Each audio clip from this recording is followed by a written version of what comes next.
All right, thank you so much, ladies, for joining me tonight. My name is Susan. I am a feng shui consultant, and I am here to answer your questions, your most important questions that you guys have.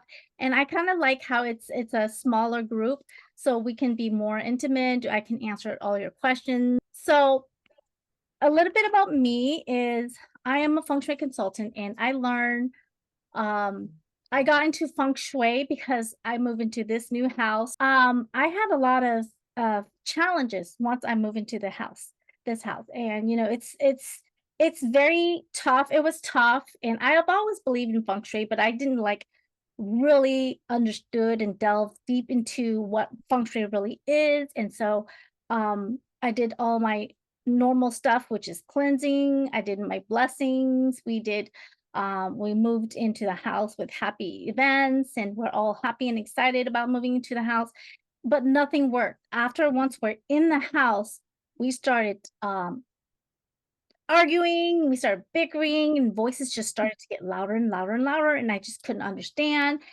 And then all of a sudden, I delved into feng shui and I moved things around and I got more items into the house, like real items, like metal items, which I don't have a lot of metal decor. I don't have a lot of metal items. And so I started to move things around and things got better.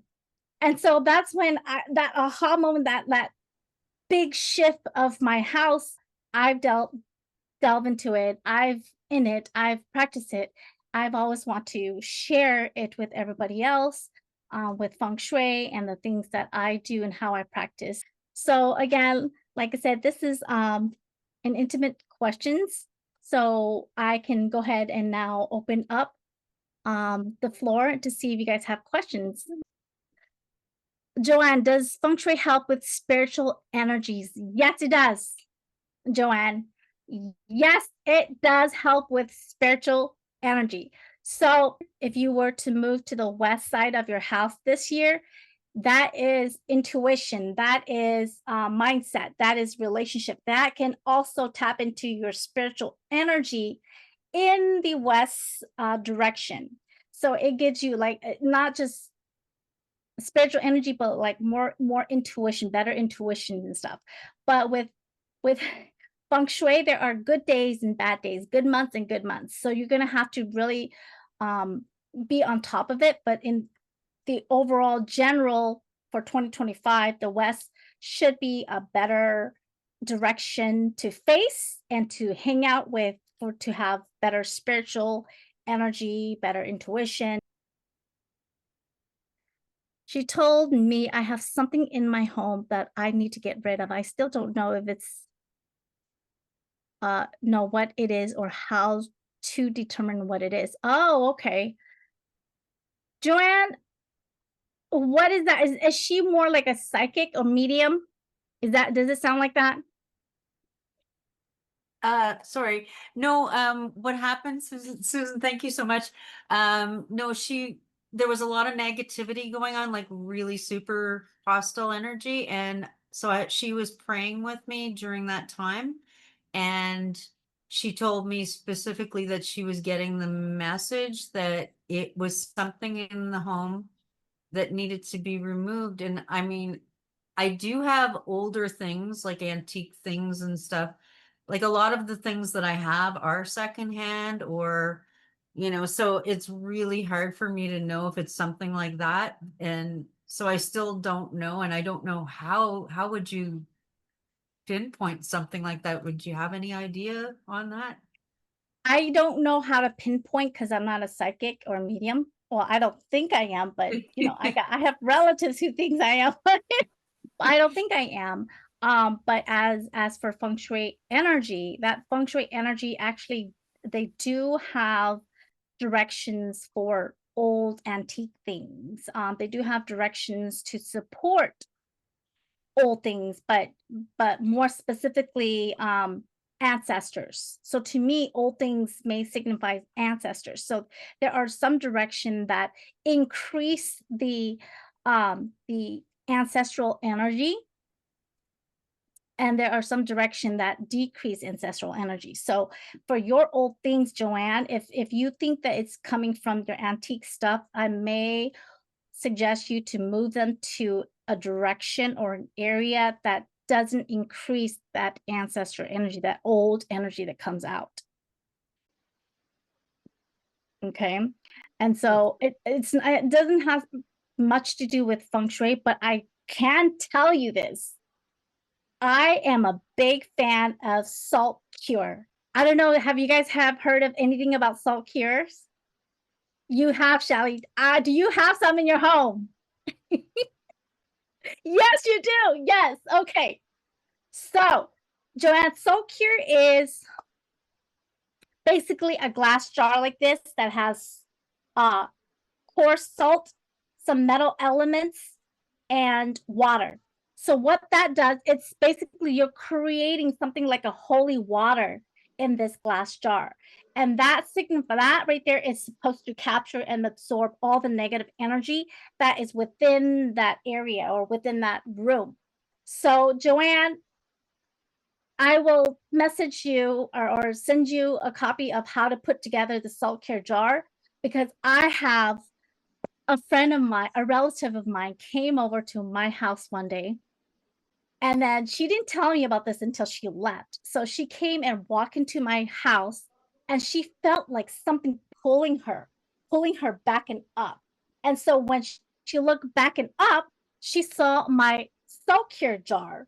So that Mm. is like an amazing testimony because I did not expect for her to feel something with my salt cube jar. I thought for me, I'm more of the testimony and more of the experience. So for me, I put all these salt cube jars all around my house. I have it above my front door. I have above my side door. I have them in each room, my office, my bedroom, the kitchen, I have it all over the house. So for me, I've been told by my master is that it can also absorb negative energies and absorb old energies that are not like so positive, and it can absorb illness and sickness too because she's had testimony where the salt cure can like they put it next to their bed and it absorbed all the negative energy or all the illness from them, and it crystallized the whole cup.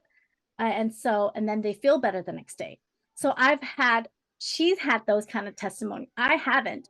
My testimony was that my guest, my relative, felt something pulling her back. So she must be full of stress and anxiety for her to feel something like being pulled back. So Joanne, I will email you that salt cure. Yes, Dejali. Can Yes. you send it to all of us? All the yes. Okay, I will do that. So, Deb, thank you for joining us. Do you have questions? Any important question you want to give me?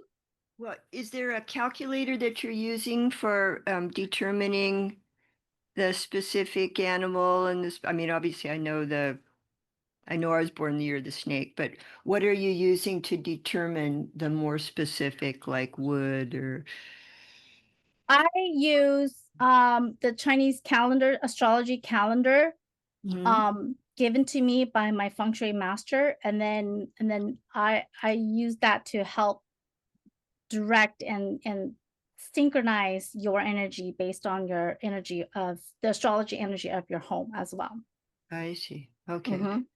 Well, I just moved into a new apartment a few months ago, Your and new apartment. yeah, and I put my birth date and time in the box there, but I didn't know you were doing this for everybody. That's very nice. I try to, but like I said, I want to give everybody the opportunity to ask questions too. So, Yeah. do you have any feng shui questions you have for me? Well, I noticed moving in here, it's not ideal. I've found a little bit of a spirit of almost depression moving into this apartment. And so I'm working on kind of clearing the space and bringing more good energy into it. But I do notice that I feel my spirits are lifted when I leave my apartment and little concerned about that. So I don't know. What direction does your front apartment door Uh, faces? So the door of my apartment faces into the hall, so that the little balcony looks north. And so my door would be facing south, but again, it's facing into a hallway. And then the building itself is facing pretty much directly west. Okay. So south this year is not that bad for you, Deb, but when did you move in? This month, right? No, about 3-4 months ago.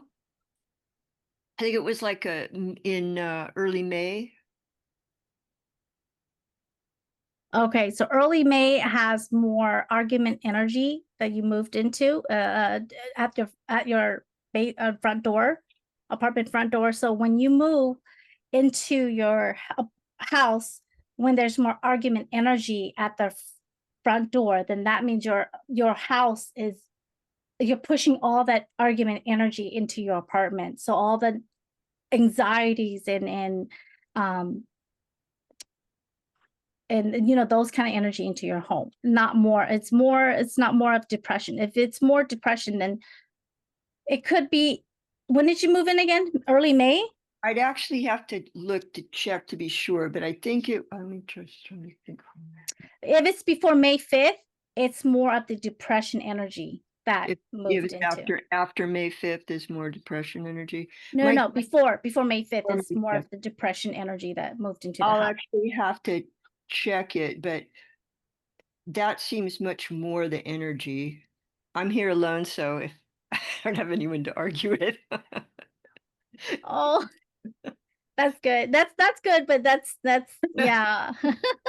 But you're also, even though you're alone, you being alone in your home still activate all the feng shui energy in your home.